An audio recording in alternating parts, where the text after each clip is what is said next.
be on your team, Tamika. Smile.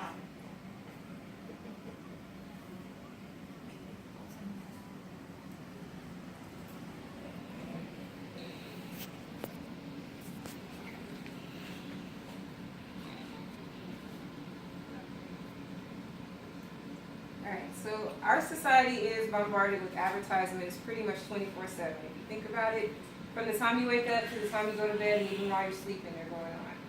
But the reality is that as long as we have the use of our five senses, then companies can advertise their products, services, and ideas to us. So what are the effects of advertising? Well, I'll talk a little bit about how it has evolved, give some of its pros and cons, and finish with why it's so important to us. So according to the Merriam-Webster dictionary, advertising is described as making someone aware of or notice something.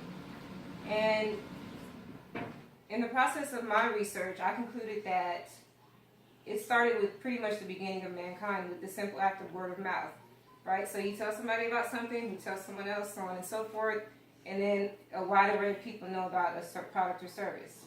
But according to Mashable.com's marketing manager by the name of Zoe Fox, advertising was invented by the ancient Egyptians when they used to carve notices into steel.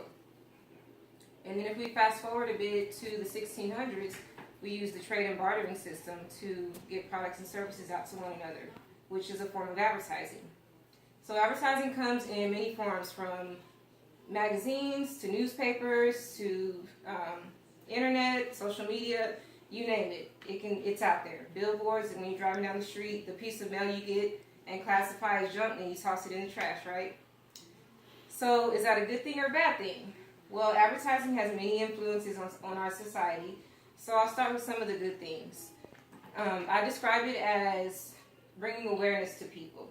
So along with awareness comes the opportunity for you to gain information and knowledge, and you're able to make informed decisions about how you feel about something.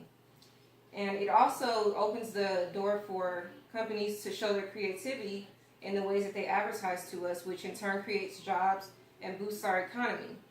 A good example of good advertising comes from organizations like Mothers Against Drunk Driving, who have a mission to put an end to drunk driving and driving under the influence, and they also have a really great support system for those who are victims of such crimes.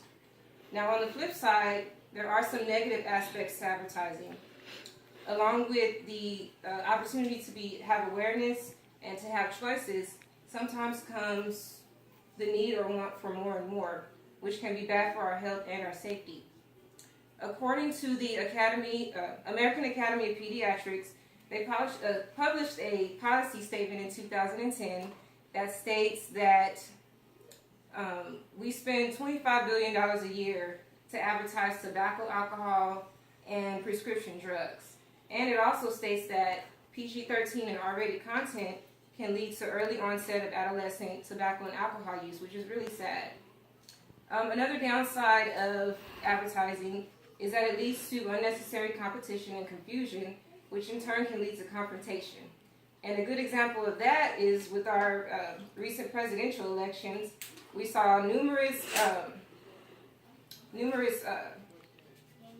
reports of people, having disagreements with each other, which we're entitled to. But at some points, it even turned violent. People got physical with each other, which is also really sad. So, in conclusion, advertising has been proven to be really crucial to our existence. It's a universal means to reaching many people about many different things. It has both positive and negative aspects, which can help dictate the way we live our daily lives. And it just opens the door for us to have a range of choices. So I'll leave you with a quote by Thomas Jefferson, which sums up the necessity of advertising. And he says that the man that stops advertising is like the man who stops the clock to save time. Thank you. Thank you. Very good. Very good. Very good. Awesome. Show yourself too.